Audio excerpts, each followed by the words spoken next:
నీకు వెక్కిరింతలు లెక్క చేయకు పళ్ళున్న చెట్టుకు అలవాటేగా కలత చందకు చందమామకే ఏటేట చవితికి నిందలేగా ఓటమన్నది గురువు కదరా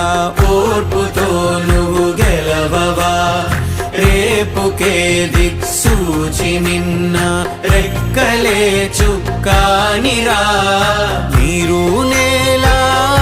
ఆకాశం నీపై చూపెను పాశం దారే తప్పిన పాదాలు గాడిన పడితే సంతోషం తరతరాల చెమట చుక్కలు లాల పోసెను భూమికే బాధ్యతగా కొనసాగినాదో నైవేద్యమేగా స్వామికే